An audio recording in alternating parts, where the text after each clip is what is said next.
오토버스 인더스트리. 이제 역사 공부 시간이 시작이 됐습니다. 있습니다. 그럼 그동안 뭐 한 거거든요? 잠깐 그냥 입풀기였는데 입풀기를 지금 2시간을 했어요. 우리가 아는 모든 브랜드들은 군수 물자를 납품하는 회사예요. 10만 파운드의 대부분을 이 자동차 회사에 우리나라는 땅 샀을 텐데 매일 노래츠 타고 술 마시고 클럽 가고. 위기에 대해서 이제 이야기를 해가야 될 것 같아요. 가장 순수한 시간이죠. 우리나라 전쟁 때문에 유럽이 살아났고 아주 배은망덕한 새끼예요. 국토교통부 장관으로 임명하라. 열심히 하겠습니다. 일본 최대 자동차 기업인 토요타. 과연 이제부터 역사를 파헤쳐 봐야 할 텐데 그 시작을 먼저 저희가 알아야겠죠. 언제 어떻게 또 시작을 하게 됐나요? 근데 이제 역사 공부 시간이 시작이 됐습니다. 있습니다. 이게 노새끼의 하이라이트. 그렇죠. 그렇죠. 예. 그럼 그동안 뭐 한 거거든요? 저희가 잠깐 그냥 입풀기였는데 입풀기를 지금 2시간을 했어요. 네. 역사를 이제부터 집중 탐구해 보도록 하겠습니다. 본론으로 들어가도록 하겠습니다. 토요타가 원래는 자동 섬유직기를 만들던 토요타 사키치로부터 이제 시작이 됐습니다. 바로 이분이에요. 예. 우리 집 굉장히 고급 호텔의 뭔가 지배인 같은. 네. 딱 봐도 일본 사람이에요. 그래요? 예. 사키치가 자동 직기 제작소 창업주의자 발명가로도 유명했는데 당시 이제 주력 상품이 있었습니다. 바로 뭐 G형 자동 직기라는 건데 뭐 실이 끊기면은 자동으로 기계를 정지시키는 기능까지 가지고 있을 정도로 당시 굉장히 이제 그 최첨단 기술을 자랑하던 그런 또 제품을 가지고 있었습니다. 세계적인 수준의 품질과 기술력을 인정받아서 20여 개의 특허를 받은 주력 상품이자 이제 사키치의 걸작이었는데 사키치가 이제 원통형의 작물을 짜는 환영 직기도 만들었는데 이 환영 직기가 나고야 시에 있는 박물관에 이제 있을 정도로 전시가 될 정도로 일본에서 굉장히 또 큰 의미가 있는 그런 제품이라고 하더라고요. 사키치는 1923년에 발생한 관동 대지진을 겪으면서 했던 생각을 도쿄 대학을 졸업하고 토요다에 입사한 아들 기이치로한테 이제 전했는데 네. 이 말이 정말 어떻게 보면 되게 시대를 관통하는 말이었던 것 같아요. 이제 아들한테 뭐라고 그랬냐면 지진 같은 재난을 당하면 철도는 쓸모가 없어진다. 지금 필요한 교통수단은 자동차다. 이 당시에 자동차가 많지 않았는데 이제 그런 생각을 했던 거죠. 그리고 틀림없이 자동차 시대가 온다. 나는 평생 섬유 기계를 만들었으니까 너는 자동차를 만들어라. 라는 이야기를 1920년대에 한 겁니다. 우리나라는 마차도 없을 때. 가마. 책보 메고 다닐 때. 이제 그럴 시기에 이제 그런 이야기를 한 거죠. 그러면 일본은 20년대 포드가 들어갔을 정도면은 그 서양 문물 진입이 꽤 빨랐던 거네, 되게. 네, 그렇죠. 그리고 당시 이제 일본 순수 차량은 연간 300대, 400대 생산되는 수준이었는데 이게 외국 문물을 좀 빨리 받아들인 거예요. 그러면은 정말 아들이 진짜 아버지의 뜻을 거스르지 않고 너 이거 해라 라고 하니까 그냥 하고 말도 잘 듣고 또 아버지의 그런 직물 공장 한켠에서 토요타의 그 시작을 탄생시키게 된 거네요. 네. 보통 이런 거를 되게 거부하고 그쵸? 뭐 미술이나 음악에 빠져야 뭔가 약간 위인전에 나오는 사람들이잖아요. 네. 근데 이 아들은 정말 아버지의 말을 잘 들었습니다. 그래서 바로 이 사람이거든요. 기이치로라는 사람인데 이제 이때부터 이제 아들 기이치로는 엔진 제작에 몰두를 했습니다. 이제 1930년에 이제 아버지가 세상을 떠나고 나서 경영권을 이어받은 다음에 미국 엔진을 베이스로 한 2기통 4마력 엔진을 만든 다음에 1933년 회사에 자동차부를 설립하고 자동차 생산을 준비를 했는데 그리고 1935년에 드디어 이제 아버지의 염원이 담긴 염원이 담긴 차를 만든 거죠. 첫 차 AA를 완성하고 1937년에는 별도의 법인화를 이제 성공을 하게 됩니다. 여기 지금 보면은 토요다잖아요. 토요다. 저희가 지금 아까부터 발음에 대해서 굉장히 신경을 쓰고 있는데 많은 분들이 아까 오프닝 때 이야기해서 궁금해할 왜 토요타가 됐는지 이세창 감독께서 이야기해 주시죠. 네, 뭐 여러 가지 이유가 있다고 그래요. 그런데 제 생각에는 발음이 일본에서는 토요다가 뭐 도요다 이렇게 발음을 하는데 미국에서는 도요다가 되게 어려운 발음이라서 이제 글로벌로 봤을 때 그걸 토요타, 서양인들한테는 토요타라는 발음이 더 쉬워서라는 얘기가 이제 있고요. 또 한 가지는 그 토요타를 이렇게 일본어로 이렇게 쓰면은 획이 8획이 나오는데 그 당시 이제 중국의 영향도 있고 해서 8을 좋아하잖아요, 숫자 8. 중국은 8자를 굉장히 좋아하거든요. 걔네 올림픽 개막식도 2008년 8월 8일 8시 8분에 개막을 했습니다. 미친놈들. 굳이? 예, 굳이. 예, 예. 굳이 그 팔획을 맞췄다라는 얘기도 있고 뭐 대를 잇는 족벌 기업이 아니라는 걸 강조하기 위해서 또 토요타 그러니까 이름을 버렸다 버리고 이제 새로운 기업의 이름을 토요타라고 했다 이런 여러 가지 설이 있습니다. 아까 얘기했던 이제 창업자가 사키치잖아요. 아버지. 네. 아버지는 그거 초등학교 교과서에 역사 인물로도 나와요. 발명가 이런 걸로도 나오고 되게 유명하고. 이때 당시에 자동 방직기를 만들어서 토요타 가문이 어마어마한 재벌 가문이 돼요. 공부를 하고 외국에 가서 미국하고 유럽 시장 조사를 이 기이치로가 많이 해요. 그러다 이 친구가 딱 그거래요. 순수 일본인의 두뇌와 일본인의 손으로 차를 만들겠다. 그러니까 이제 포드나 GM이나 영국이 들어와서 막 이렇게 문물, 총기, 대포 이런 거 막 깔잖아요. 이거만큼은 순수하게 우리 기술로 가야겠다라고 해서 시작을 하는데 요 이전에 이제 토요타가 도요다였죠, 가문은. 네. 방직기, 방적기 막 이런 거였는데 요걸 좀 사람들이 조금 알고 가야 될 게 방적기는 실을 짜는 기계예요. 그 실을 가지고 옷감을 짜는 걸 방직기라 그래요. 근데 뭐 그게 뭐 중요하냐 그러는데 이 산업혁명에서 이 산업혁명 나 단어가 좋더라고. 인더스트리얼 레볼루션이라고 하더라고. 인더스트리 로봇 인더스트리잖아요. 이런 방직기, 방적기, 약간 자동화 이런 거를 처음 개발은 유럽에서 했고 근데 이거를 전자동화 시스템을 만든 사람이 토요타 사키치인 거예요. 전기로. 자동으로 아까 끊어지면은 뭐 기계가 어마어마한 거예요. 거기다 막 라이센스 다 걸어가지고 우리는 이 역사를 모르는데 일본과 유럽에서는 이 역사가 대단한 역사인 거죠. 그래서 도요타 가문이 진짜로 대단한 가문이었던 거예요. 토요타. 예. 진짜로 뭐 그걸 끊는 거예요.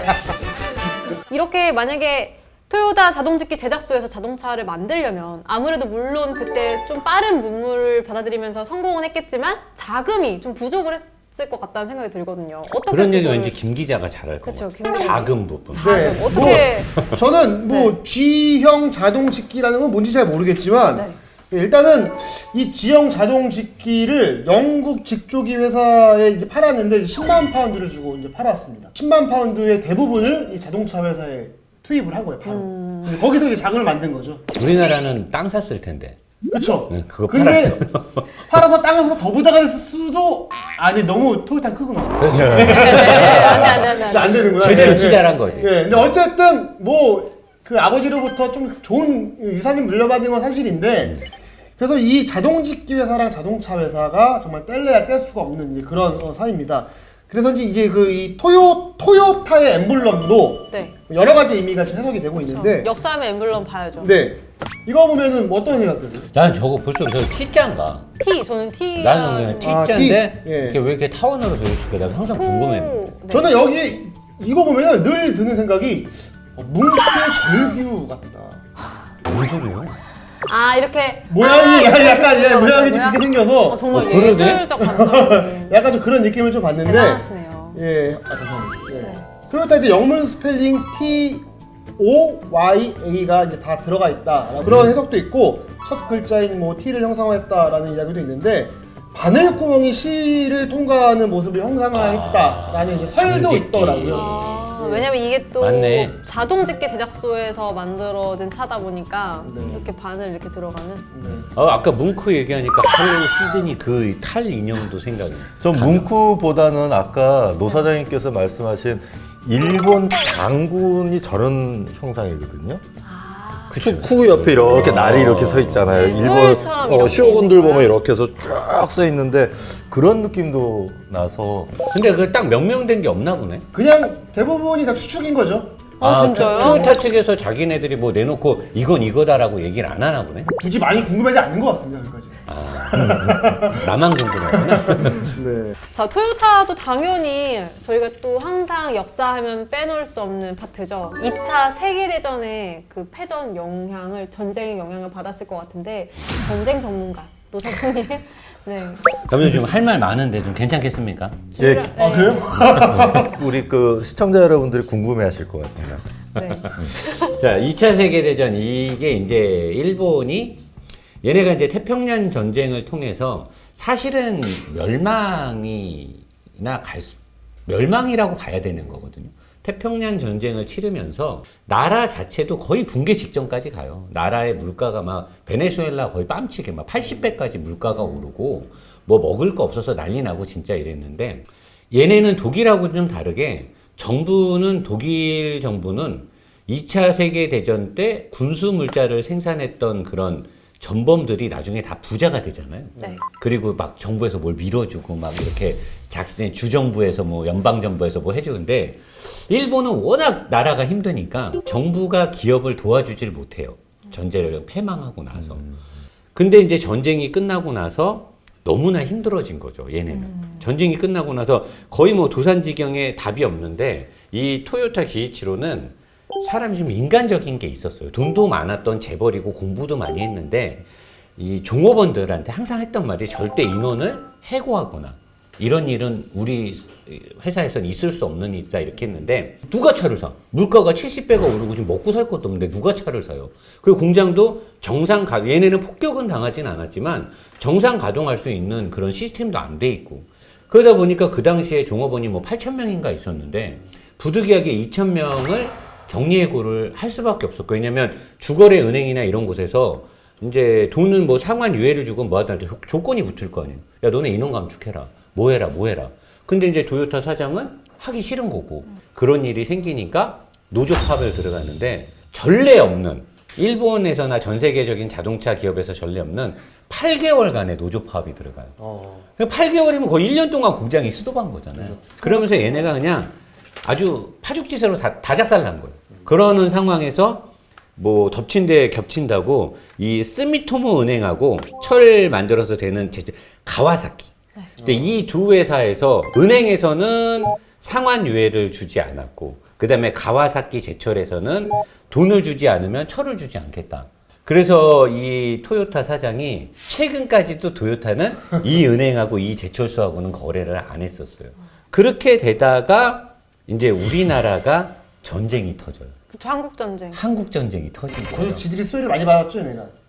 장난 아니죠. 여기는 이것도 간단하게 얘기할게요. 얘네들이 태평양 전쟁 때 마지막 원자폭탄 투하 이후에 미국 정부와 일본 정부의 비밀 문서 조약이 있었죠. 이거에 대해서 우리 역사 시간에 고등학교 때 배우고 그랬는데 그게 뭐 다 오픈은 안 되는데 미국이 전량의 군수 물자와 모든 것들을 일본에서 공급을 받죠. 근데 한국 전쟁으로 얘네가 3, 4년간 받은 그 납품 대금이 한 자동차로만 받은 게 한 10만 불 가까이 될 거예요. 10만 불어. 그러니까 얘네는 한국 전쟁으로 사실 일어났다고 보면 되는 거예요. 한국전. 근데 그 안에 도요타가 핵심적으로 차량을 공급했으니까 얼마나 거기서 돈을 벌었겠. 국가 총 생산량의 거의 20%를 한국 정장에서 충당을 했는데 그러니까 여기서 도요타가 확 일어나는 거예요. 수치로 좀 이해 쉽게 말씀드리면 51년, 52년 군용 트럭이 없던 한국군에 총 4,700대 트럭을 납품을 했대요. 그러니까 어마어마한 그 수혜를 입으면서 얘네가 이제 도요타가 그때 살아나기 시작하는 거예요. 그러니까 사실 원래 토요타는 그때 원래 망했어야 되는 거예요. 망해야 되는 건데 한국 6.25 전쟁 때문에 일본이라는 나라가 재건이 되고 이거 나쁜 놈들이죠. 그거 관측 장비 만들던 회사가 뭐예요? 카메라 만들어야지. 그 니콘 캐논 유명해진 거고 맨날 무전기 만들고 녹음 장비 만들던 소니는 뭐 해야 돼? 워크맨 만든 거 아니에요? 카세트 테이프. 그래갖고 돈 번 거고. 샤프 이런 데도 다 마찬가지고. 그래서 일본의 70년대, 80년대, 90년대까지 유명했던 회사들, 우리가 아는 모든 브랜드들은 6.25 전쟁 당시, 태평양 전쟁 당시에 다 그런 군수 물자를 납품하던 회사였어요. 거기에 도요타도 큰 수혜를 봤다라고 역사는 말하고 있습니다.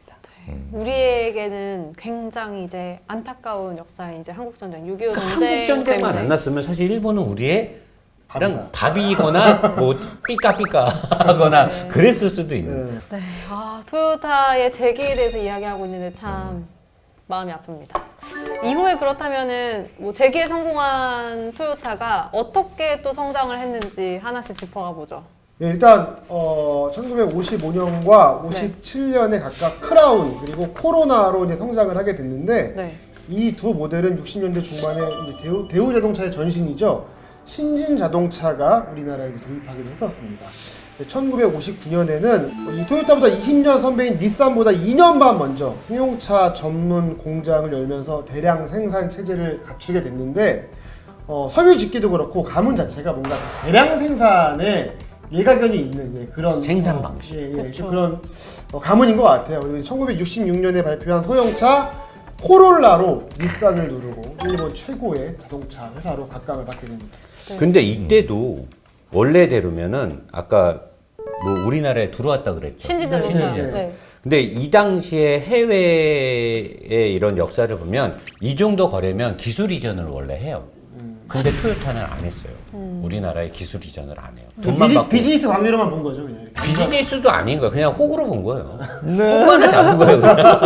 그냥 완전. 홍보장 가서 팔려고. 근데 우리 아무것도 없고 그냥 받아와야 되고. 우리 그때 뭐 마차 끌고 다니고 뭐 원앙 소리 하고 막 그러니까 그냥 만만하게 본 거죠, 그냥. 아니 그리고 한때 우리나라 사람들이 토요타에 대한 인식이 나빴던 이유가 이거예요. 말씀하신 신진 자동차에 들어와서 그 기술 이전 안 했어도 그 거래가 계속 유지됐으면 배우는 거나 이랬을 텐데. 아, 그 당시에 진짜 그런 게 있었어요? 예, 그랬을 텐데. 나이 드신 분. 중국 왜요? 비슷한 연배라니까요. 일본이 이제 한국에 진출하고 이제 중국을 가야지 그런데 중국에서 그러는 거예요. 한국과 거래하고 있는 일본하고는 안 해. 그러니까 일본이 과감하게 한국의 모든 판매를 동시에 막아요. 끊어버린 거죠. 끊어버려요. 다 실직자 되잖아요. 신진자동차 거기서 문 닫고 그러니까. 쫄딱 망하고. 그 니네들 망하는 건 필요 없어. 쏙 뺀 다음에 자기네들 이윤 때문에 중국으로 싹 들어가 버려. 우리는 일본한테 호구를 몇 번 잡힌 겁니까, 그럼 지금? 여러 번. 여러 번 잡혀요. 여러 번. 아니 지금 뭐 크라운, 코로나 그리고 코롤라 이렇게 관련된 에피소드 이세창 감독은 분명 있을 것 같아요. 우선 토요타에서 나온 차 중에서 크라운에 대해서 말씀드릴게요. 1955년에 생산된 아주 역사 깊은 토요타의 엔트리급 대형차입니다. 크라운은 이 6.25 전쟁에서 맛을 많이 봤다고 그랬잖아요. 돈을 이제 번 거예요, 다시. 거기서 착 일어나면서 이제는 뭘 팔까? 그래서 그 당시에 이제 미군들이 일본에 많이 상주하고 그러면서 택시 시장이 생긴 거예요. 우리나라는 그 당시에도 가마였죠? 그렇죠. 가만 인력가로. 인력가. 55년에 가만히 넘어간 거 아닙니까? 우리도 뭐가 있지 않았을까요? 가마보다는 좀 더 있었다. 예, 그러면서 일본 국민들 사이에서는 그 자국산 고급 차가 이제 나왔기 때문에 그때부터 지금까지 일본의 철밥통으로서 계속 판매가 되고 있었어요. 지금까지 페이스리프트를 14세대인가 15세대 이상을 크라운은 했거든요. 일본의 국회의원은 무조건 그거 타죠. 네. 일본에. 쭉 일왕이 그거 타죠. 그렇게 오면서 보니까 거기서 이제 파생된 것들이 1991년에 크라운 마제스타 그리고 지금 말씀하신 거기서 좀 이따 말씀드릴 토요타 센츄리가 일본에서 아발론 그러면은 토요타의 이제 기함이라고 생각하는데 사실은 그 아발론보다 더 큰 형에 해당되는 게 이 센츄리고요. 센츄리가 말 그대로 100년을 뜻하잖아요. 1세기. 1세기인데 이 자동차가 지난 1967년에 토요타 그룹 창업주 토요타 사카치의 탄생 100주년을 기념해서 만든 차예요. 이건 수출도 안 해. 네, 안 해요. 크라운도 수출 안 해요. 수출도 안 해요. 내수만. 지들만 타. 여기에 봉황의 엠블럼이 어디 박혀 있나 봐요. 이 봉황 엠블럼의 금형 제작에만 한 달 이상 걸리고 이 차체를 거의 다 블랙이거든요. 이 센츄리는 블랙인데 도장만 7번을 한대요. 도장만 7번을 하고 그것도 일본 전통 공예 마감 기법으로 또 3번을 다시 한번 광택을 내서 마무리를 하는데 제가 센츄리를 굳이 이렇게 말씀을 드리는 거는 일본 이꼬르 토요타라고 말씀하신 것처럼 토요타의 기억 문화인 것 같아요. 전통을 중요시하고 그 일본의 오타쿠라고 하나요? 뭐 하나에 꽂히면 끝까지 네네. 가는 오타쿠. 그런 냄새가 너무 강하게 나서 저는 일본 자동차에서 센츄리를 탔을 때의 그 기억이 너무 강하게 남았어요. 근데 이 기업이 만약에 돈을 못 벌면 이런지 못 할 거예요. 그렇죠. 다른 데서 있으니까 돈을 다른 천문학적으로 벌어들이니까. 그리고 모터스포츠로 서양한테 좋은 이미지도 많이. 그러니까 혼다 같은 경우나 닛산은 기술을 가지고 모터스포츠를 가요. 엔진 만들고 뭐 해가지고 기술로서 모터스포츠나 포뮬러 F1에 가서 승부수를 거는데 토요타는 돈을 갖고 가요. 돈을 갖고 가가지고 쫙 막 자기네 팀 막 엄청 크게 만들고 막 해서. 근데 사실 그게 자동차 매니아들이나 그쪽의 문화에서는 좋게 보죠. 저 기업이 여기다 돈 많이 쓰니까. 투자하니까. 우리 야구 구단 막 몇 개 생기는 거나 똑같은 거예요. 그러니까 잘하든 못하든 간에 막 그런 거 해주니까. 아니, 얘네는 저는- 기업 경영에서도 네. 그런 게 있어요. 왜냐면 보통 기업들이 혼다도 그렇고 가족 경영 때문에 되게 문제가 돼요. 근데 토요타는 보기에는 가족인 것 같지만 사실은 가족 경영이라고 보기 어려워요. 얘네는 철저하게 외부인이 들어와서 경영하는 건 막아요. 왜냐면 외부인이라 막는 게 아니라 경영 CEO를 들이지 않는 이유가 토요타의 생산 공정 과정과 내부 사정을 모르는 경영인이 오는 건 토요타의 위험을 초래할 수 있다. 그래서 반드시 밑에서부터 올라왔거나 어느 단계부터 토요타에서 10년, 20년 이상 근속을 하면서 토요타의 모든 걸 아는 사람이 경영을 해야 된다라는 방침이 있고 어떤 이렇게 세습을 통해서 가족한테 물려주고 이런 건 없어요. 그런 거 좋네요. 사실 혼다는 이것 때문에 말이 되게 많은데 토요타는 그런 건 없어. 그러니까 이런 걸 보면 감독님이 말씀하신 크라운 센츄리 이런 것처럼 뭔가 얘네들만의 그 문화가 있어요. 약간 다른 자동차 회사랑은 좀 다른 문화가 있어요. 전 세계에서 포드는 대량 생산의 포문을 연 회사가 헨리 포드예요. 그 사람 때문에 자동차가 다 대량 생산이 되기 시작한 거예요. 근데 헨리 포드 회사도 그렇고 GM도 그렇고 독일의 모든 회사들도 다 도요타의 생산 방식을 라이센스를 주고 다 사다 설비 시설을 다 바꿔요. 왜냐면 가장 합리적이거든. 도요타의 생산 방식, 필요한 곳에 필요한 물건을 갖고 필요한 만큼만 생산한다. 그러니까 로스가 없는 거예요. 근데 아직 현대자동차는 이 생산 방식이 100% 적용이 안 된 걸로 알거든요. 정확하진 않은데, 그러니까 얘네는 되게 독특한 토요타만의 기업 경영 철학과 경영 시스템을 갖고 있는 거죠. 저희가 이런 성장 이야기를 하고 있는데 이런 독특한 독자적인 이런 기업 방식이 있기 때문에 지금은 또 토요타가 있는 것 같고 저희가 드디어 그 차를 이야기할 때가 왔습니다. 굉장히 럭셔리 브랜드예요. 이전까지의 토요타와는 조금 다른 이제 행보를 걷게 됐는데 여기서 이제 렉서스가 어떻게 만들어지고 그 시작이 어떻게 되는지 노 사장님께서 얘기해 주시죠. 실례. 그거 되게 오래됐어요. 너무 오래됐습니다. 그거 렉서스 나올 때 아니냐, 그거? 예. 자, 때는 바야흐로. 네. 1983년 네. 토요타의 창립 50주년을 맞아 수장들을 긴급 소집을 합니다. 네. 앞으로 토요타의 50년을 준비하자. 멋있잖아요. 창립 50주년을 맞아 앞으로 50년을 준비하자. 100년을 딱 보네요. 그렇죠. 100년을 딱 보는데 여기서 히틀러 폭스바겐의 전신이 또 드러납니다. 토요타가 미국 시장에서 이제 잘 나가고 뭐하고 하는데 너무 싼 거야.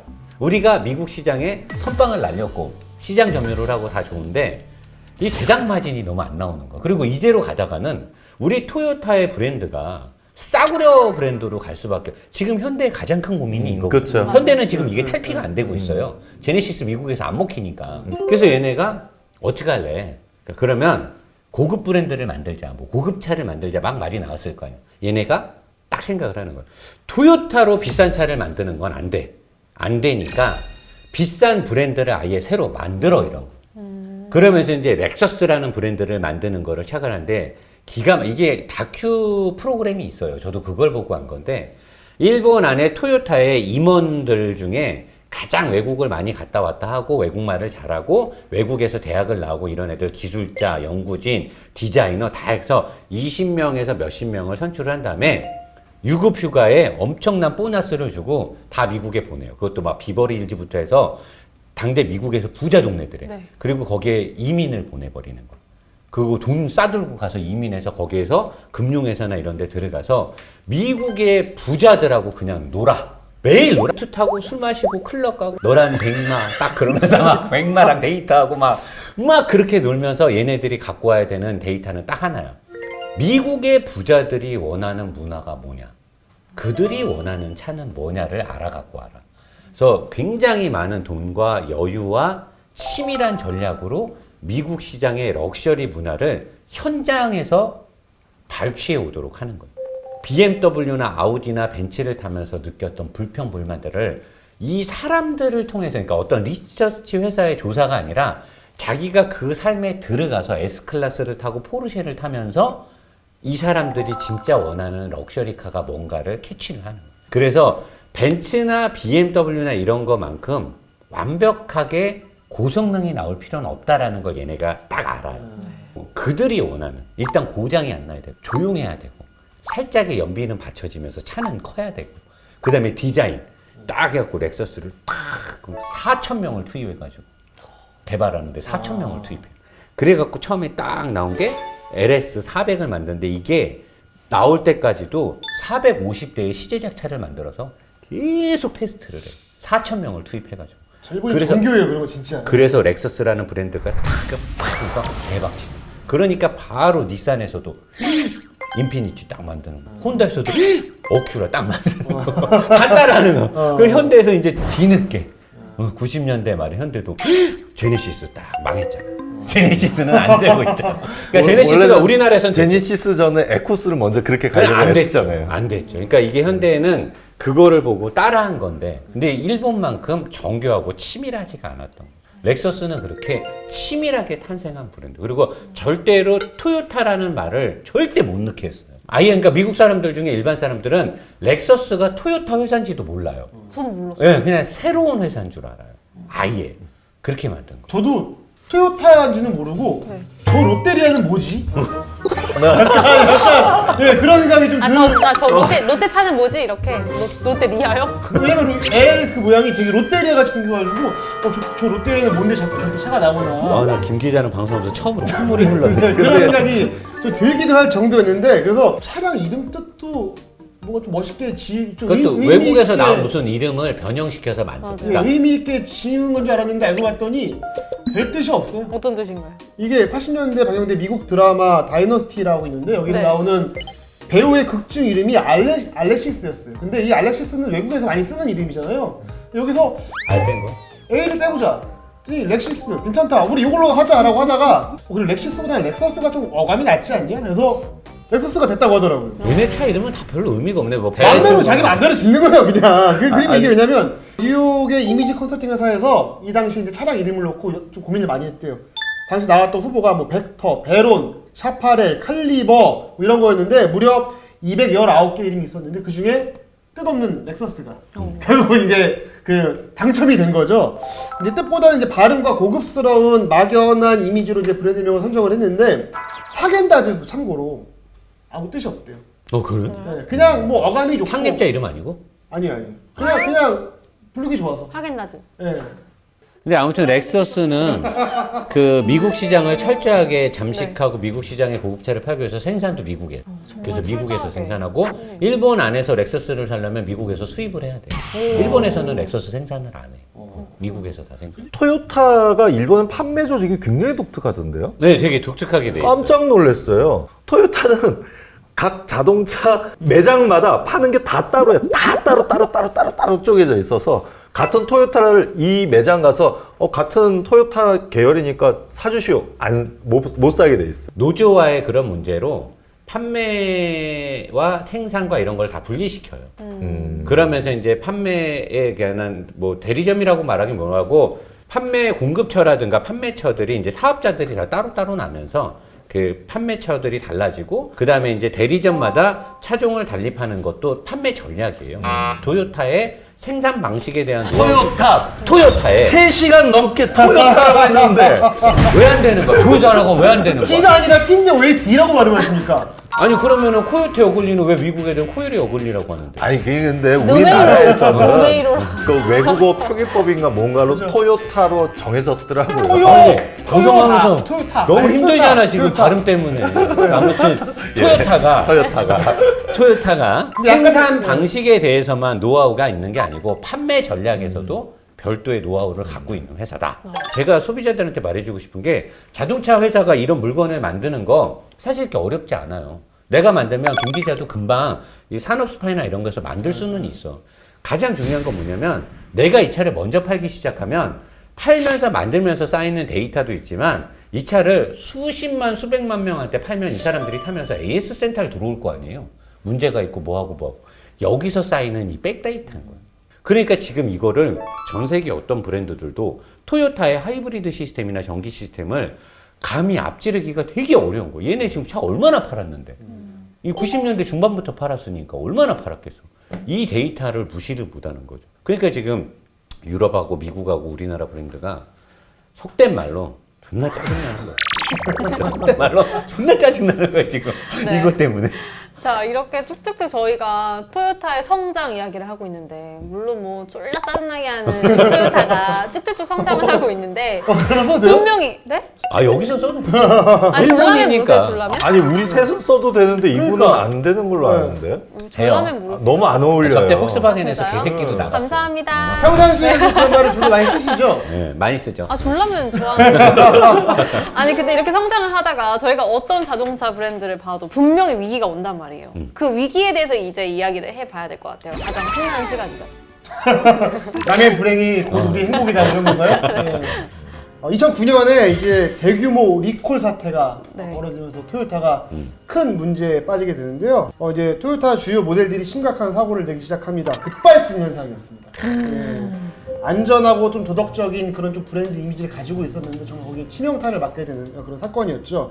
처음에는 이제 이 토요타 측에서 해명을 했는데 이게 좀 말이 안 되는 부분이 많았죠. 운전석 매트가 가속 페달 사이에서 빠져나오지 않아서 나오는 현상이다라고 해명을 했는데 가속 페달과 전자 제어 장치 결함 때문이라는 사실이 밝혀졌고 또 더 알고 봤더니 원가 절감을 위해서 저급한 전자 장치를 사용했고 또 더 큰 문제는 원인을 알고도 이를 은폐했다라는 사실까지 밝혀진 거였죠. 그러면서 무려 이제 12억 달러라는 엄청난 벌금이 부과가 됐는데 1000만 대 넘는 자동차를 또 이제 리콜을 하게 됐습니다. 하지만 뭐 금전적인 타격도 엄청 크지만 이게 이미지 타격이 더 크잖아요. 미국에서는 남편이나 부인이 토요타를 사줬다 그러면 혹시 네 이름으로 생명보험을 들어놓은 건 아닌지 한번 의심해봐라.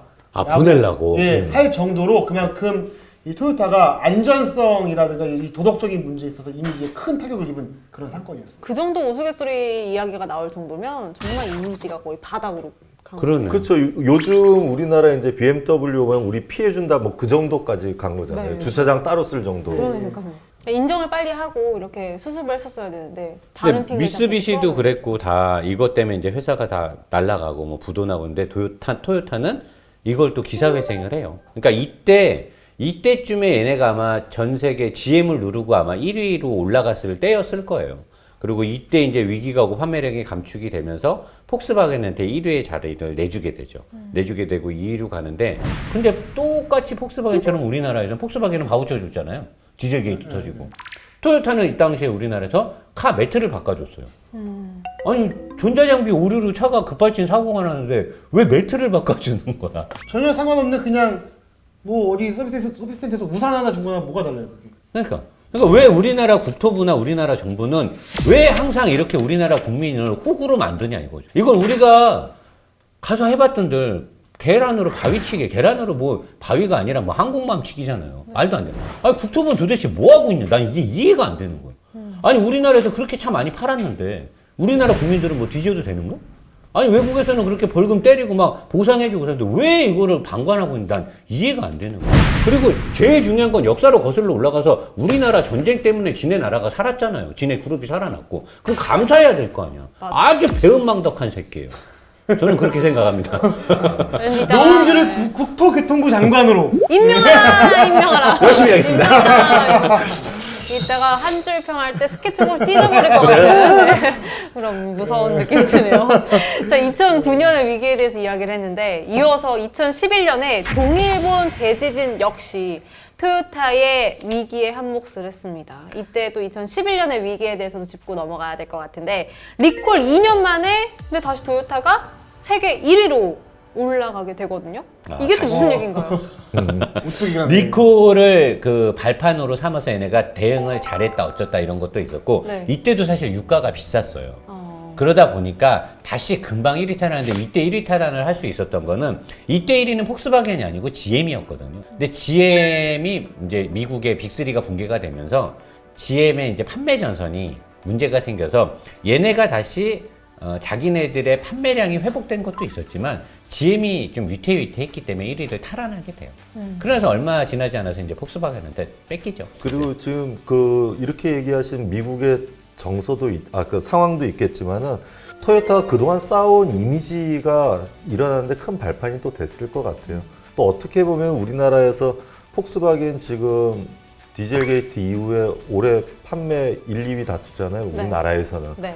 그런 걸 또 빗대어 보면은 그동안 쌓아왔던 영업망, 그 다음에 아마 또 다시 재기하기 위해서 또 어마어마한 프로모션과 기발한 마케팅을 하지 않았을까 그런 생각도 듭니다.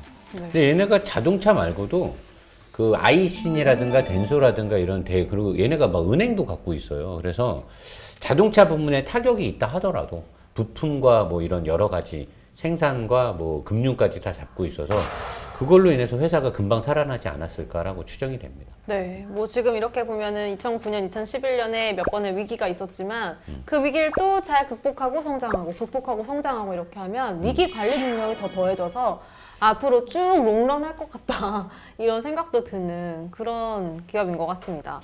자, 일단은 뭐 지금 이세창 감독께서도 말씀하셨지만 뭐 토요타가 적절한 신차 런칭. 토요타. 네네, 토요타가. 나만 그런 거 아니네. 그러네. 아, 저는 약간 작게 말해서 토요타. 토요타가 예. 이제 적절한 신차 런칭, 또 고객을 위한 AS도 잘 신경을 쓰고, 그리고 기능성에 충실한 그런 적절한 단가 이런 걸로도 또 각광을 받고 계속해서 시장 점유율에서 힘을 보여주고 있는데, 아마 저희가 뭐 오늘 뭐 성장부터 시작해서 위기 쭉 짚었지만 많은 분들이 토요타에 대해서 직접적으로 궁금한 부분이 더 많았을 것 같아요. 그게 정말 적중했던 게 이번에 게시판에 올라온 질문이 100개가 넘었다고 합니다.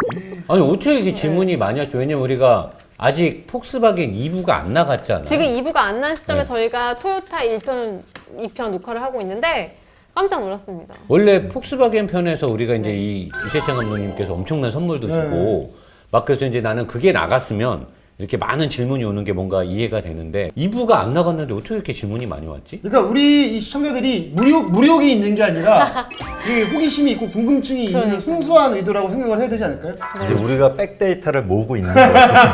그래서 네. 우리 그래서 오늘은 후속 애들은 기껏해야지 10개 받는 거지 이제 질문.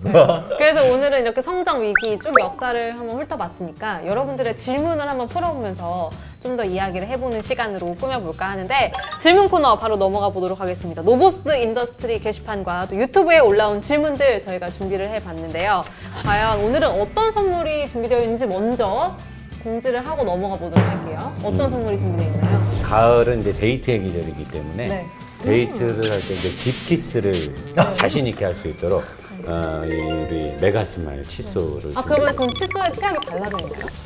뭐 그거까지는 그럼 야외 빨리 알려드리기도 칫솔을 진짜 하려면 아니 저기 뭐지 요거를 잠깐만 선물 왜 이렇게 좋아하세요? 메가스마일 대표님이 너무 감독님한테 그거 네 거요. 아, 감사합니다. 네. 아니 메가스마일 이거 대표님이 엄청 좋아해요. 그 받아가시는 우리 고객님들 아 벌써 PPL 이제 광고 모델 되셨군요. 벌써. 아니 우리 그 시청자. 우리 애청자분들 정말 좋아요 이거. 딥키스 쑥 들어갑니다. 올 가을에는 이걸로 양치하고 딥키스 하도록 하겠습니다. 요즘 시장 점유율 장난 아니거든요, 메가스마일. 메가 스마일이 있으니까 저는 여자친구만 생기면 되겠네요. 그렇죠. 제가 그래서 이거 드린 거잖아요. 양치질 잘하고 다니라고. 네. 잘 닦아야 여자친구가 생겨요. 요거를 딥키스, 이제 네. 네, 선물 세트로 해가지고 네네. 보내드려요. 자, 노세키가 오늘로 이제 6번째 주제를 가지고 이야기하는데, 6번째 주제인 토요타가 가장 많은 질문이 올라온 차로 선정이 된 만큼 한번 심도 있게 질문을 풀어보도록 하겠습니다. 자, 먼저 김현애 기자님 어떤 질문을 뽑으셨나요? 저는 이 질문을 꼽아봤는데 네. 주드로님께서 해주신 질문입니다. 내 별명인데 지금. 니콘 무슨 니콘 소리 좀 들으시더라고요? 행복하시고요. 네, 저는 이제 이 질문 뽑았습니다. 반일 감정이 짙은 한국에서 토요타의 판매 전략은 뭘까요? 라는 어렵다. 되게 질문. 질문이에요. 저는 사실 몰라요. 저는 막 위기 할 때 신난다 이렇게 얘기할 정도로 너무 미운 거예요. 막 우리나라를 통해서 이렇게 얻어놓고서 그렇게 하는 거에 대해서. 또 하나는 이제 일본 CF였긴 글렀어. 아까 일본어도 했는데. 토요타 데스. 토요타 데스. 근데 제가 생각했을 때는 이게 뭐 판매 전략까지 될 수 있을지 모르겠지만 과거에 하나 좀 일화를 좀 설명을 해드려야 될 것 같은데 네. 그래서 좀 스포츠와 좀 관련이 있습니다. 2012년 런던 올림픽 당시에 이제 한국과 영국이 이제 그 축구 8강전에서 맞붙었고 당시 일본은 멕시코와 맞붙었습니다. 그런데 이 당시에 이제 토요타 한국 이제 지사에서 그런 문구를 내걸었어요. 한국 축구 신화 창조 축구 대표팀의 사상 첫 메달 도전을 토요타가 응원합니다라는 이제 현수막을 내걸었는데 문제는 우리와 일본이 3, 4위전에서 붙게 돼요. 그래서 많은 사람들이 저 걸기를 어떻게 할 거냐 했는데 뺐어요? 아니 그냥 걸어놨습니다. 오. 그래놓고 했던 말이 뭐냐면 모기업이 일본이지만 한국 토요타는 한국에서 비즈니스를 하기 때문에 한국 축구팀을 응원합니다. 뭐 정말 나름대로의 전략이겠죠. 영혼이 1도 없는 네. 분이 아닐까요? 그래서 이런 거의 현수막을 실제로 진짜 걸었어요. 진짜 그렇구나. 네, 우리나라에다 건 거여서. 네. 근데 많은 사람들이 이제 그래도 뭔가 한국을 응원하는 마음이 있구나라고 이제 생각을 했었죠. 당시에 이제 한국 토요타 사장이 이 현수막을 직접 걸어라라고 이제 지시를 했다고. 그게 대기 발령 난 거 아니에요? 근데 어떻게 보면 한국에선 더 주가가 상승하지 않을까 이걸로? 아 근데 일단은 뭐 토요타는 일본 기업이긴 하지만 뭐 토요타에 있는 일본 거기 그룹이긴 하지만 한국 사장이 있는 거고 또 한국 직원들이 일을 하는 거니까 그쵸. 그 네. 직원들이 한 마음으로 그런 현수막을 걸 수 있었겠네요. 예, 그리고 2015년에는 이제 네. 해외에서 열리는 K-팝 콘서트에서 네. 이제 메인 협찬을 또 아, 한 적도 있었어요. 그만큼 이제 뭐 우리나라가 이거 정서적으로는 반일 감정이 있지만 이들이 지금 최근 들어 사는 뭐 마케팅 전략은 이 반일 감정을 좀 누그러뜨리기 위한 좀 전략들이 있지 않을까 좀 싶습니다. 네. 맞네. 네. 자 주드로님께 칫솔 네. 세트 드리도록 하겠습니다. 딥키스 하시고. 많이 하시고요.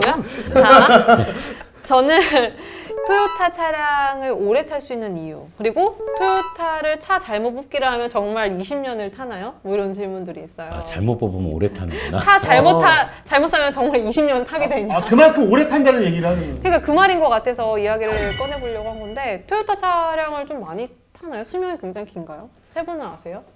그 뻥마력이라고 하는데 만약에 200마력의 차라고 하면 사실 이제 유럽 차들은 200마력의 수치에 넘어가는 체감을 운전자한테 주고 완벽하게 고성능을 지향하면서 재미와 스포츠성을 갖지만 그로 인해서 부품들이 받는 그 스트레스의 지수가 올라가기 때문에 엔진의 오일 누유라든가 메인터넌스가 되게 빨리 도래되는데 일본 차는 마력보다는 제원보다는 안 나오는 마력과 운동 성능을 내는데 그로 인해서 모든 부품들의 스트레스 데미지가 약해서 굉장히 오래 타는 거예요. 중반쯤에 제가 얘기했듯이 10년 타는 동안 자기는 이 차를 위해서 한 게 오일 간 거밖에 없다라고 하니까 오일만 갈고 차를 탄 거예요. 10년 동안. 그런 사람이 진짜 차 잘못 뽑으면 20년 동안 오일만 갈고 타는 거예요. 아무것도 안 하는 거예요. 나는 운전만 하고. 또 고장이 나야 그래도 좀 바꾸고 할 텐데. 그러니까 아버지한테 차 바꿔달니까 아버지가 고장 나면 바꿔줘. 고장이 안 나는 거야, 차가. 고장이 나서 서야 되는데. 그렇다고 뭐 때 됐는데 정비 점검을 안 할 수는 없으니까 오일 갈고 브레이크는 가는데 그 정도로 고장이 안 나. 근데 그 전 세계에서 그거를 달성한 최초의 기업이 아닐까 싶어요. 내구성, 품질. 그거는 도요타가 전 세계 으뜸이라고 저는 생각을 해요. 그리고 아까 하이브리드 얘기하면서 말씀 못 드린 것 중에 하나가 관리를 할 때 브레이크 패드가 잘 안 달아요. 악셀을 예. 떼는 즉시 브레이크 자동으로. 예, 그러니까 회생 제동으로. 그렇죠. 패드의 힘으로 제동이 걸리는 게 아니라 회생 제동 장치에 의해서 부하가 걸리면서 쓰기 때문에 브레이크 패드도 빨리 안 달. 빨리 안 닳고 그 다음에 그러다 보니까 브레이크 오일도 닳는 양이 적고 좋네요. 타이어도 빨리 안 닳아요. 타이어가 빨리 닳는 이유 중에 브레이크를 밟으면서 컥컥컥 하면서 많이 깎이는데 엔진 브레이크가 계속 걸리는 거나 비슷한 느낌을 받기 때문에 네. 저항 때문에 타이어도 덜 닳고 그러면서 내구성이 오래되는데 또 많은 분들이 하이브리드 자동차는 우리 배터리도 많이 쓰면은 금방 닳는다 생각하니까 하이브리드에 들어가는 배터리도 수명이 짧지 않을까 그러는데 그 업체나 이제 토요타에서 얘기하는 것들은 자동차 수명하고 똑같다. 비슷하죠. 10년 이렇게 보니까. 10년 무상 보증은 해주니까 10년에 20만 킬로? 네, 그 정도 네. 해줘요. 근데 저 진짜 가만히 생각해보니까 녹색 번호판 거의 없잖아요. 네. 그런데 가끔 길 가다가 녹색 번호판을 보면 렉서스. 네. 자, 이번에 이세창 감독님의 질문을 확인해 볼게요. 네, 저는 진호님의 광복절 날 토요타 타고 다닐 수 있으신가요? 있으세요? 예, 저는 있다고 생각해요. 제가 이 질문을 보면서 그 생각을 했어요. 광복절 행사장의 기자들은 다 소니, 캐논, 니콘이거든요. 아, 그러면은 광복절 날은 캐논 카메라를 들고 가면 안 되는 거잖아요. 어우, 감독님 되게 오늘 대단해 보이죠. 와. 아니, 어떻게 그런 그렇잖아요. 저는 이제 개인적으로 근데 토요타 오너분들이 광복절 하루는 좀 쉬는 것도 좋을 것 같아요. 왜냐면 전국에 있는 화류계, 가라오케, 룸사롱 뭐 이런 데들이 1년에 하루 딱 쉬는 거 아세요? 현충일은 쉬거든요. 그렇다고 하더라고요. 제가 찾아봤는데. 현충일 가려고 했는데 아니, 못 가서 나름대로 속상한 거야. 나름대로 이제 본인들도 이제 그 의미부여를 하는 거죠. 그런데 그냥 하루 정도는 귀가 빨개졌어요. 네. 살짝 의미부여를 하는 것도 어떨까? 가봤어. 문화까지 가봤어. 아니 네이버에 쳐봤는데 아니, 나오더라고. 문화까지 갔다가 못 들어. 왜 안 하는 거야? 이러더라고요. 지금 우리의 이 료새끼의 내용을 보면 광복절만 쉬면 안 돼. 6.25 날도 쉬어야 돼. 그렇죠. 얘네. 다 하셔야죠. 얘네 6.25 날 얘네 떡 돌려야 돼. 주시면 먹죠. 이웃분들이 저한테 이렇게 주시면 먹죠. 오너분들이. 이웃 중에 일본인 있으세요? 아니 여기 이 토요타 차주분들 있으시면 주시면 잘 먹겠습니다. 자, 저도 하나 읽을게요. MNOH님께서 쓰셨는데 토요타 하이럭스가 호주에선 독보적인데요. 앞으로 늘어날 픽업 트럭 시장을 볼 때 시장을 선두적으로 끌만한 가치가 있는지, 그리고 호주 할배들은 토요타 랜드크루저 엄청 좋아하는데 할배들이 좋아하는 데는 똑똑한 이유가 있겠죠? 라고 하는데 저는 이 질문을 뽑은 이유가 하이럭스라는 이 픽업 트럭하고 랜드크루저라는 차 때문에 제가 이걸 뽑았는데, 이 하이럭스라는 픽업 트럭이 앞으로 시장을 선두적으로 끌만한 가치가 있는지에 대해서는 이게 일본 기업이 미국 시장을 점령하면서 일단 승용 부분에서는 압도적으로 이겼는데, 사실 일본 브랜드가 픽업 트럭 시장에도 엄청난 돈을 쏟아부었는데 이 미국인들의 픽업 트럭 사랑은 끝내는 못 꺾었어요. 그러니까 일본이 이 부분에 대해서는 참 자존심이 뭉개지는 부분인데, 아직까지 제가 봤을 때는 시장을 선두적으로 끌만한 가치, 그러니까 차량의 가치는 분명히 있는 건 맞아요. 근데 미국인들이 원하는 그 문화, 꼭 이게 성능이 완벽하다고 차가 많이 팔리진 않거든요. 그래서 그 부분에서는 아직까지는 시장 점유율에서 선두를 끌 수는 없을 것 같고, 랜드크루즈라는 차는 우리나라에 이제 이게 내가 알기로는 요번엔가 내년에 들어오는 걸로 아는데 어마어마하죠. 이 시리아나 IS 반군들이 전부 다 여기다가 기관총 달고 폭탄 싣고 다니기 때문에 어마어마한 차인 거야, 이 차는. 왜냐면 걔네들은 중요한 게 막 총을 맞고 뭐해도 차가 멈추면 안 되거든. 목숨 걸고 타는 폭탄을 거잖아요. 싣고 가서 저기에 갖다가 꼬링 해야 되는 거죠. 그러니까 근데 랜드크루저를 얘네들이 이 반군 애들이 엄청 썼기 때문에 그것만으로도 랜드크루저는 엄청난 다재다능한 차량이 맞다. 그리고 저는 이 차를 많이 타봤거든. 랜드크루저랑 이거의 고급 사양인 렉서스의 LX470이라고 있어요. 그걸 제가 첫 수입차로 탔던 차인데 차 되게 좋고, 할배가 좋아하는 데는 이유가 있겠죠. 예, 맞아요. 정말 차가 진짜 이렇게 전방위적인 능력을 갖고 있어요. 좋은 차 맞습니다. 이분한테도 딥키스 칫솔 메가스마일 칫솔을 네. 드리도록 하겠습니다. MNO님께도 네. 메가스마일 칫솔 드리도록 하겠습니다. 네. 자, 이렇게 해서 저희가 질문까지 모두 풀어봤는데요. 이제 마지막 코너가 준비되어 있습니다. 스케치북을 다들 꺼내주시죠. 홍하나의 장명 시간이 왔 네, 왜 제가 장명이에요? 여러분들 먼저 장명하셔가지고 자꾸 부담을 주지 마세요. 자, 다 정리가 된 것 같아서 이제 한 분씩 확인해 보도록 할게요. 자, 먼저 김현애 기자님 공개해 주시죠. 저는 정말 오늘 이 공부를 이렇게 하고 좀 이야기를 들으면서 딱 진짜 되게 일본스러움을 느꼈어요. 토요타는 오타쿠다. 우리 흔히 말하는 오타쿠라고 하잖아요. 네네. 기이치로라는 사람들 이야기를 들어보면 진짜 뭐 만화에 나올 법한 네. 아버지가 너 차 만들어 그래서 차를 연구해가지고 만든 그런 사람이고, 아까 말씀하신 뭐 센츄리도 굉장히 좀 어떻게 보면 일본의 오타쿠스러움이 담겨져 있고, 네. 하이브리드 카도 굉장히 뭔가 고집스럽게 많이 좀 이렇게 개발을 했잖아요. 그런 걸 보면서 정말 딱 그 일본의 뭐랄까 이렇게 매니아층들 보면 오타쿠라고 하는데 그런 이미지가 확 들더라고요. 오타쿠다. 라고 했습니다. 네. 그다음에 이세창 감독님은요? 네, 저는 토요타는 고등학교 체육 선생이다. 홍하나 머리에 지진 나고 있어 지금. 가방 막 이러고 이렇게 CG 나와야 돼 지금. 번개. 이 의미는요, 고등학교 때 요 체육 선생님한테 엄청 두드려 맞았거든요, 제가. 그러니까 엄청 미운 거죠. 애증이라고 하나? 미워요.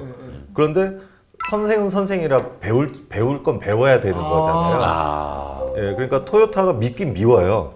그런데 토요타의 경영 철학이나 이런 부분, 그 다음에 앞선 기술 이런 거는 밉지만 우리가 겪어보고 배워야 되지 않을까라고 생각해서 옛날에 미워했던 선생의 이름을 떠올려서 고등학교 체육 선생이다. 네. 정말 좋은 의견인데 홍진경 아나운서의 장문 오늘 망했네. 아니 왜 망했다고 생각하세요? 오타쿠가 학생이면 뭔가 연관이 되지 않을까요? 그쵸. 네. 네. 저는 소장님은요? 토요타는 일본이다라는 말을 하고 싶은데 네. 사실 일본 그러면 토요타가 제일 먼저 생각이 나요. 물론 기술의 혼단이 뭐냐 하는데 토요타를 딱 보면 저는 그냥 토요타나 렉서스를 보면 딱 일본이 생각나요. 사실 저는 BMW가 갈 때 BMW가 생각나지 독일을 생각하진 않거든요. 아 BMW 그리고 걔네 그룹 뭐 모터스포츠 막 이런 건데 희한하게 토요타나 렉서스를 보면 일본이 딱 생각나고 일본 놈 막 쪽발이 막 이런 게 생각나서 저는 딱 그냥 일본이 토요타가 아닐까라고 생각이 들어요. 네. 근데 결론은 일본의 고등학교 체육 선생님은 다 오타쿠다? 라고 하면 안 되겠죠. 이거는 장명이 아니잖아요. 웃으라고 한 소리고요. 제 생각에는 이제 정말 어렵네요. 일본의 고등학교 선생님은 오타쿠다? 오타쿠를 잘 선도해서 네. 완벽하게 간다. 뭐 그런 거 아닐까요? 그러니까 토요타가 한마디로 말해서 정말 이런 오타쿠 정신을 가지고 일본의 그런 대표 기업이 될 만큼 되게 노력을 많이 했는데 결국에는 우리나라에게는 정말 이세창 감독님의 고등학교 선생님처럼 뭔가 애증의 그런 관계. 저는 훌륭합니다. 고등학교 선생님을 사랑했는데 훌륭합니다. 미워해가지고 좀 감정이입이 잘 안 된 것 같아요. 선생님 사랑합니다. 네. 선생님 보고 계실 수도 있으니까. 자, 이렇게 저희가 토요타를 주제로 이제 6번째 주제 노세키를 좀 꾸며봤는데요. 어떻게 좀 있었겠죠? 여러분 재미있었으면 좋겠고요. 저희가 이제 다음 주제 7번째 주제를 미리 좀 회의를 해서 선정을 해봤는데 어떤 차죠? 저는 사실 역사 공부를 하면서 미국에 대한 복수가 베이스에 깔렸다라고 저는 추정을 해요. 네. 이게 미국에 대한 이제 복수를 하기 위해서 많은 칼날을 갈았고 태평양 전쟁이 관련이 돼 있고 이렇기 때문에 태평양을 건너 이제 우리가 신대륙에 들어가야 되지 않을까. 그래서 미국 북미 시장의 최고 그룹이었던, 물론 지금 포드도 상당 부분 차를 많이 팔고 있지만 그래도 최초 미국의 거대 그룹은 GM이었으니까 GM 쉐보레, 제네럴 모터스를 한번 건드려보는 게 어떨까라고 저는 생각을 합니다. 네. 제네럴 모터스라고 하면 되죠. 네, 제너럴 모터스, GM. 네, GM을 한번 건드려보는 게 어떨까. 네, 여러분. 노세키의 7번째 주제는 이렇게 해서 GM으로 선정되었습니다. 아, 멋있어. 판사. 네, 저희 다음 주 주제도 너무 흥미로운 주제인 것 같아서 할 이야기가 정말 많을 것 같고요. 또 저희가 또 열심히 공부해서 돌아오도록 할게요. 역사를 사랑하시는 모든 분들, 자동차 역사 공부하는데 아낌없는 투자를 해주시길 바라면서 저희는 여기서 이만 인사드리도록 하겠습니다. 노사장의 섹시한 히스토리 오브 카, 저희는 여기서 이만 인사드릴게요. 여러분 감사합니다. 감사합니다. 수고하셨습니다. 이렇게 옆에서 이렇게 보니까 다들 배우 얼굴이네. 코에 끝에 대고 입 달고 했을 때 입술 안 닿으면 겁나 잘생긴 거예요. 닿네? 여기는 안 되고. 입 저도 닿는데요. 안 닿는 것 같은데? 감독님만 잘생긴 거예요. 왜 자기 자랑한 거야? 아니에요, 지금 봤는데 아무도 안 닿을 것 같아서. 자기 자랑한 거야. 피디님 가시죠.